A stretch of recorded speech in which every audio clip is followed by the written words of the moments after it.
Hey, welcome to the second course video for the song Corallium from BAND-MAID and their album Unleash. I'm musically malnourished and you're on my journey to go deep and wide in discovering new music and artists. In these videos, we do a deep dive into the lyrics and meaning behind the music.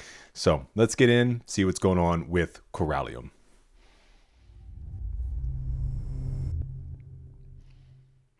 Ooh, look, something new. I want to show you guys this and maybe, well, let's keep me closer. So this was sent to me by somebody who has obviously done a lot of diligent work in creating this kind of encyclopedia of BAND-MAID songs. Now you can obviously see some of them have more information than others. But if there's anything that has been said from the band themselves in interviews, whether those are written or video, they've tried to aggregate that information into the songs. So I'm happy about that because if there is, at least to their knowledge, some information from the band themselves confirming things about the song, it'll be in this form.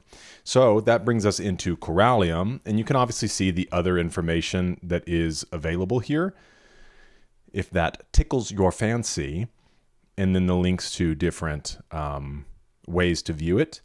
But let's go ahead and just read what is going on here. So it says, so you have made use of your good combination also in Hibana. And the third song, Corallium, is a rock tune with many unison riffs. Psyche says, I think it probably started when Konami asked me what kind of song I wanted. So I think I said, how about a song like Choose Me? But that might not be Corallium. Kabato, we have so many other unreleased songs that we're often confused, Poe. Psyche, anyway, I kept saying for long I want a modern rock song like Choose Me, so I think it naturally got closer there.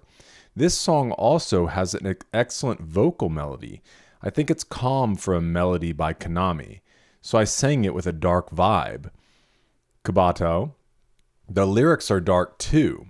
It's the first BAND-MAID song Psyche wrote lyrics to completely, Poe. That's also a remarkable point. However, I don't really feel darkness in the lyrics of Corallium.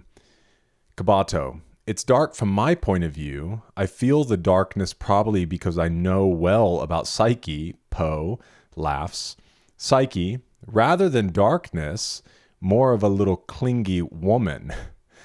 I did it with the loving too much vibe, laughs. I'm originally told my thoughts and word choices are a little too emotional, so it might be closer to my true self. Personally, I felt it's about devoted love. Kabato, yes, it's devoted, Poe. Psyche, like it's about a devoted woman in a man's view and about darkness in a woman's view. Probably, laughs. Kabato, when I read the lyrics of Corallium for the first time, I found them very sexy. The fact that Psyche wrote them might make me feel so, laughs, but I'm sure many people will feel the same. They have sexual appeal my lyrics can't put out, Poe. Moreover, the music of this song felt fresh. It doesn't have so many vocal harmonies compared to Hibana. Not so few as other bands, though, and it doesn't have so many vocal ad-libs. So it's the first song in a while mainly with backing vocals, Poe. Here's a note. There are 3 types of backing vocals: vocal harmonies, vocal ad-libs, and counter melodies. And she means she mainly sings counter melodies in Corallium. I wonder if that's what I talk about when I'm talking about a lot of times I say talk back or call back. And I do know that there are callbacks, like saying something and somebody says something back to you. But I wonder, are the counter melodies the kind of like weaving in and out in the background vocals? I don't know. I mean, vocal ad-libs, I would imagine, are kind of like where you can hear them just kind of peeking in and saying things on top or in response. Harmonies are obviously, at least to my knowledge, kind of singing the same thing, but singing at different octaves.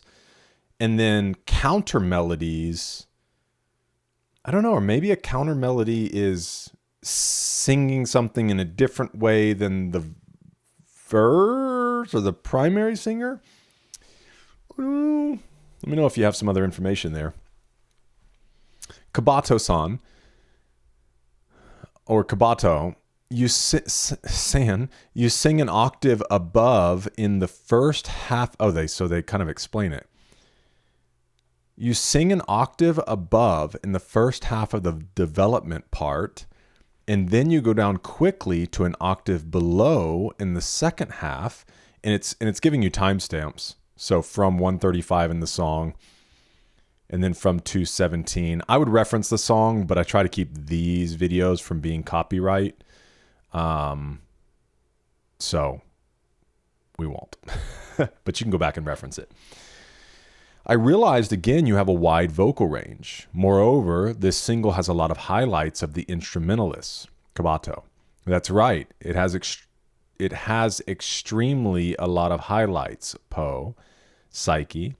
I felt Akane and Misa were fired up about arrangement. In fact, Misa looked full of confidence when she sent me her bass arrangements of Corallium and Hibana. She didn't put it into words, but she sent them to me like, just listen to this. Then I listened to the arrangements and I was like, great as usual, you're a genius. Like any other bands, we had to hold back a little because of the COVID pandemic, and we had more time for inputs in that period. Misa too. It looks like she listened repeatedly to songs she used to love before, and I think that led to good results. Kabato. Akane's drumming and Kanami's guitar moved to the next level again, Po. In particular, Kanami's shred guitar sounds clearer than before. Psyche. All of us are so, but Kanami is especially a practice demon. The other day she said, my fingers move well thanks to practice. Kabato. We, BAND-MAID, often do recordings during a series of servings, so Kanami, our songwriter, carried a really heavy burden, Po. In that sense, we wrote them with a margin this time, so I think the quality has been further improved. Now, track 6 is Corallium, Psyche-san. It's a memorable song you wrote whole lyrics for the first time. It was also included as a B-side in the single. Since. Psyche, yes, I'm like, thanks for including it here again. I wrote the lyrics by myself for the first time. Writing lyrics was fun in itself, and it also made me realize the difficulty of the Japanese language. There are many different words to say the same thing, so I thought a lot about which word to use and which one would be pleasant to the ear. I was looking for something that feels good in the mouth, so frankly speaking, I'm glad I made it a reality.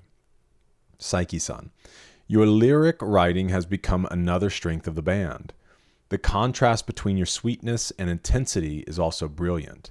Psyche, thank you so much. In my image, I wanted to make it a kind of love song like Choose Me. I wanted to use drown in my expressions. Drowning in love, drowning in romance, or wanting to drown in you are probably expressions unique to the Japanese language. I mean, maybe if used regularly. I guess at least, and it depends on where you grow up too and what generation you're in. The idea of drowning in someone's love, I guess, obviously I can understand what she's trying to convey. I would normally hear like drowning in sorrow, caught up in your love. Oh, sorry, I think I've been blocking some of it. You use similar expressions in English, but I thought they were very much of the Japanese language. Okay, so she just answered what I was saying. The song itself has a structure with intensely changing high and low notes, you know. I think the atmosphere of the lyrics fit it well. Kanami. The lyrics on the melody sound pleasant to the ear, which is nice. I really understand what she means by it feels good in the mouth. When these lyrics fit with this melody, they sound like this, which was a new discovery for me, so I was fascinated by how the song changed. It was fun to write that way. Okay. Y'all let me know in the comments if you enjoy that. I know it's a lot of reading on that side, but you might have these on and just in the background or whatnot. So let me know if you appreciate that information. And let's get into this. Corallium is a song about voluntary drowning, choosing intensity over safety, sensation over survival. It frames love not as balance or healing, but as immersion. A sweet, suffocating world where pain and pleasure are inseparable. This is not innocence being corrupted, it's awareness choosing excess anyway. The speaker doesn't stumble into obsession, they step into it, eyes open, craving the pressure, the weight, the loss of air. What matters isn't longevity or escape, what matters is depth. Corallium lives in that dangerous place where devotion becomes self-erasure, and the song never pretends that's a mistake. It's interesting, too, because obviously if they're going with the thoughts of drowning in water, corallium, as we saw, was the specific coral and even known for its beauty and kind of reddish color. And so it's cool writing this story that is obviously about submersion and water, but also passion, red, heart. It's very, very well done in that way.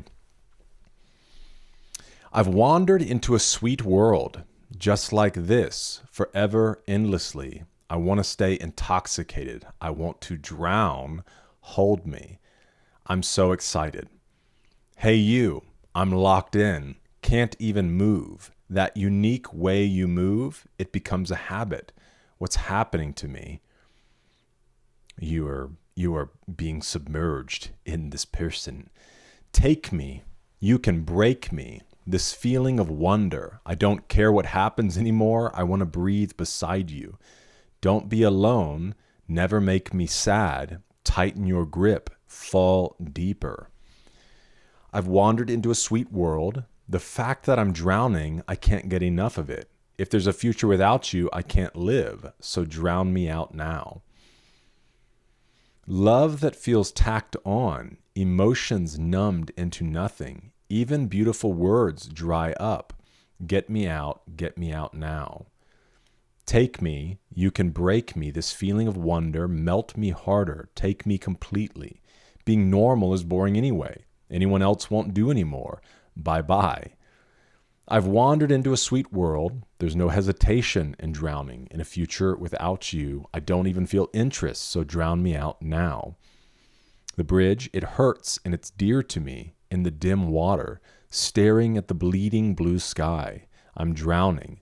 I will be here forever, never wanting to rise. I drink the pain away. This is my fate. Break down. Wow. And I love this idea. I drink the pain away. I would imagine meaning like drinking of them, and obviously drowning would be drinking water. And so maybe it's this like, if I'm drowning in you, I'm inhaling you. I am drinking you in. Swaying gently in this sweet world, I want to stay here forever. You feel the same, don't you? Show me, for me. I love this too, swaying gently in this sweet world, because if you keep with the theme of drowning and being submerged, it makes me think of this like floating. So not like a swaying like when you're standing on ground, but this like swaying. And it could obviously mean this idea of, just like kind of caught up in this world. But I like the imagery of being underwater and this kind of like swaying in the water, this weightlessness. The final chorus, I've wandered into a sweet world. Drowning feels too good to stop. Is there a future without you? I can't live, so drown me out now. Break me now. Make me drown. And then you can see some of the literal translations here. Sweet world doesn't only mean sweet, it implies indulgent, tempting, addictive. This world isn't safe, it's seductive. Can I get a oh yeah? Is repeated. Drowning as desire is repeated without metaphorical softening. This is not overwhelmed, it's submerged. The speaker wants loss of control, pressure, and escapability. Suffering is not collateral damage, it's part of the attraction. Fake love versus real pain. Artificial affection and emotional numbness are rejected outright. Pain is preferable to emptiness. Depth matters more than health. Break me. It's not a plea for harm. It's a refusal of half measures. If intimacy exists, it must be total, even destructive. Corallium is about choosing depth over survival. Doesn't argue that obsession is good. It argues that emptiness is worse. That's an interesting line. The speaker would rather drown in sensation than float in detachment, rather be broken by intensity than preserved by indifference. There is no rescue fantasy here, no surface, no breath, only this choice. Feel everything or feel nothing. And the song makes it clear which one they pick. Wow, very cool. I really loved getting that kind of confirmation from Miku and from Psyche. Cool that Psyche wrote all of the lyrics for this one. That's what Miku confirmed in the interview. So let me know your thoughts on this one. And again, let me know your thoughts on the song encyclopedia. I do film a couple of these at a time. So, and I think it is beneficial, even if it takes a little bit to get through, just to continue to give us confirmation about certain things as much as possible. But let me know your thoughts on it, on the song encyclopedia, and we'll have a conversation in the comments. Thanks for being with me for this one. Hope to see you in the next one, because we're eating good.